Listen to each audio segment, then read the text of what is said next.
دیکھیے، ہم سب مستقبل کے بارے میں سوچتے ہیں، یہ تو انسانی فطرت ہے نا؟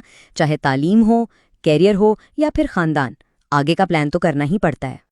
تو چلیے اسی سوال پر تھوڑا رک کر سوچتے ہیں۔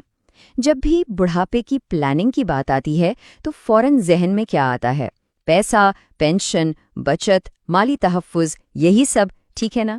لیکن ذرا سوچئے، کیا ہو اگر منصوبہ بندی کی ایک اور اس سے کہیں زیادہ گہری قسم بھی ہو؟ اور بس یہیں سے ایک بہت ہی زبردست موازنہ سامنے آتا ہے، بالکل ویسے ہی جیسے لوگ اپنے ریٹائرمنٹ کو محفوظ بنانے کے لیے حکمت عملی بناتے ہیں، سرمایہ کاری کرتے ہیں، بالکل اسی طرح آخرت کے لیے بھی منصوبہ بندی ضروری ہے۔ فرق صرف کرنسی کا ہے۔ ایک طرف دنیاوی منصوبہ ہے جہاں پیسہ اور کاروبار کمایا جاتا ہے، اور دوسری طرف ہے آخرت کا منصوبہ جہاں نیکیاں کمائی جاتی ہیں۔ تو سوال یہ ہے کہ اس منصوبہ بندی میں داؤ پر کیا لگا ہے؟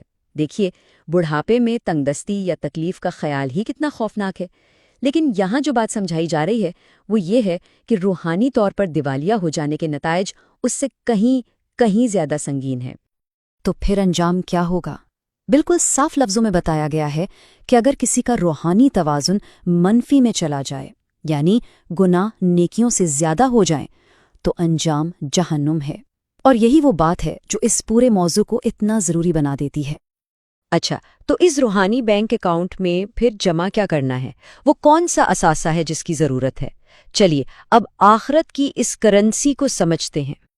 یہ کرنسی ہے نیکی، یعنی اچھے اعمال۔ بس یہی وہ واحد دولت ہے، وہ واحد کرنسی ہے جو حتمی حساب کتاب میں گنی جائے گی۔ پیسہ، جائیداد، حیثیت، یہ سب کچھ پیچھے رہ جائے گا۔ اب یہاں ایک بہت ہی دلچسپ فرق بتایا جا رہا ہے۔ دنیاوی دولت کمانا دیکھا جائے تو کتنا مشکل کام ہے، لیکن روحانی دولت یعنی نیکیاں کمانا حیران کن طور پر آسان ہے۔ اور یہ کتنا آسان ہے، ذرا سوچئے، چلتے پھرتے اللہ کو یاد کرنا، کائنات پر غور و فکر کرنا، یہاں تک کہ ایک ایسا مریض جو ہل بھی نہیں سکتا وہ بھی یہ کرنسی کما سکتا ہے، مسجد میں نماز کا انتظار کرتے ہوئے بھی، جبکہ وہ شخص شاید دنیاوی دولت نہ کما پائے۔ تو نیکی کمانے میں عملی طور پر کوئی رکاوٹ نہیں ہے۔ تو اس پوری سوچ کو اپنی روزمرہ کی زندگی میں کیسے لاگو کیا جائے؟ اس کا جواب ہے ہر دن کو سرمایہ کاری کے ایک نئے موقع کے طور پر دیکھ کر۔ اور یہاں وہ ضروری سوال آتا ہے جس پر ہم سب کو غور کرنا چاہیے۔ جب دن ختم ہوتا ہے اور ہمارا ذاتی کھاتا، ہماری بیلنس شیٹ بند ہوتی ہے، تو حتمی توازن کیا ہے؟ نفع یا نقصان؟ دیکھیے، یہ روزانہ کی اوسط کا تصور ہے۔ اگر روز ہر ایک دن گناہ نیکیوں سے زیادہ ہو رہے ہیں، یعنی کھاتا نقصان میں جا رہا ہے، تو ظاہر ہے کہ جب زندگی کا کھاتا بند ہوگا تو حتمی نتیجہ بھی نقصان ہی دکھائے گا۔ تو پھر اس روزانہ کے نقصان سے بچ کر نفع میں کیسے آیا جائے؟ اس کے لیے ایک فعال ذہنیت کی ضرورت ہے۔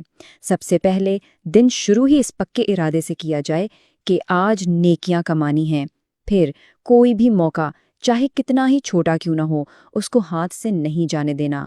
ہر نیکی کی قدر کو سمجھنا ضروری ہے۔ چلیے اب آتے ہیں اس کہانی کے عروج پر، وہ حتمی دن جب پوری زندگی کا نہ بدلنے والا حساب کتاب کیا جائے گا۔ تو حتمی فیصلے کا پہلا ممکنہ نتیجہ کیا ہے؟